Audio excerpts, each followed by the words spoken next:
Assalamualaikum warahmatullahi wabarakatuh. Jamaah yang dirahmati dan diberkahi oleh Allah Subhanahu wa taala. Allah Subhanahu wa taala berfirman di dalam surat Al-A'raf kepada kita semua yang bunyinya adalah a'udzubillahi minasyaitonirrajim wa idza quri'al qur'anu fastami'u lahu wa ansitu la'allakum turhamun. Apabila dibacakan Al-Quran, fastami'u, maka dengarkanlah, ya, wa ansitu, dan diamlah, la'allakum turhamun, mudah-mudahan kalian mendapatkan rahmat dari Allah Subhanahu wa ta'ala. Jamaah yang dimuliakan oleh Allah, di dalam ayat ini Allah menegaskan kepada kita semua sebagai orang yang beriman bahwa Al-Quran diturunkan oleh Allah Subhanahu wa ta'ala kepada baginda Nabiullah Muhammad Sallallahu Alaihi Wasallam adalah dalam rangka untuk memberikan hidayah, memberikan petunjuk. Karena Al-Quran itu memberikan hidayah dan petunjuk, dalam prosesnya itu tidak gampang. Ketika para sahabat menerima Al-Quran itu tidak mudah, ya. Sehingga kemudian ayat ini terkait dengan Allah meminta kepada para sahabat untuk memperhatikan bagaimana Al-Quran itu harus diperhatikan secara serius. Karena apa? Ketika Al-Quran itu tidak kemudian diterima dan diperhatikan secara serius, maka akan berdampak bahaya terhadap penerimaan Al-Quran itu. Maka sampai Nabi Shallallahu Alaihi Wasallam pada saat masa awal begitu intensnya mengajarkan Al-Quran itu kepada para sahabat, sampai Nabi Shallallahu Alaihi Wasallam itu tidak boleh mencatat apapun dari beliau selain daripada Al-Quran.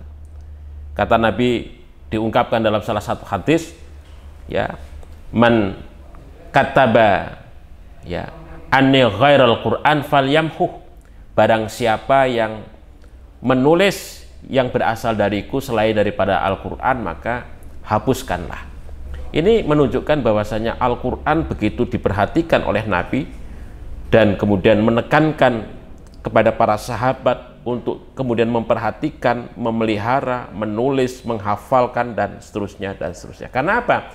Karena ketika terjadi kesalahan di dalam penerimaan atau tahammul Al-Quran oleh para sahabat, maka akan berdampak bahaya terhadap terhadap kekeliruan dalam penerimaan itu yang kemudian nanti diteruskan di dalam transmisinya kepada generasi-generasi berikutnya. Oleh sebab itu kita sebagai orang Islam tentu ketika membaca ayat ini tentunya harus kemudian kita serius di dalam kita mempelajari Al-Quran.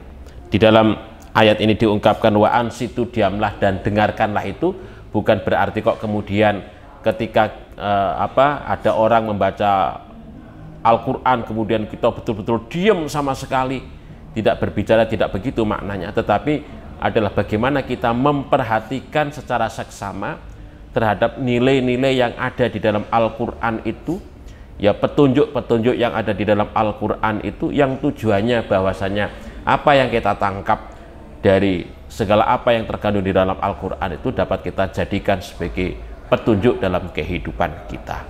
Nah, inilah yang penting untuk kemudian menjadi catatan kita semua, saudara, sehingga betul-betul Al-Quran itu menjadi bagian daripada kehidupan kita. Dan di sini juga bahwa persyarikatan kita Muhammadiyah menekankan sekali kepada kita semua bagaimana kita harus rujuk ilal Quran dan Sunnah, kembali kepada Al-Quran dan Sunnah. Kembali kepada Al-Quran dan Sunnah itu maknanya adalah bagaimana kita dapat menghayati, dapat mempelajari, dapat mengaktualisasikan, kemudian dapat menjaga Al-Quran itu dengan baik dalam kehidupan kita. Nah, ini saya kira penting untuk menjadi catatan kita bersama, dan mudah-mudahan kita menjadi bagian daripada generasi Al-Quran yang terus memelihara Al-Quran ini dalam kehidupan kita. Terima kasih. Billahi taufik wal hidayah. Assalamualaikum warahmatullahi wabarakatuh.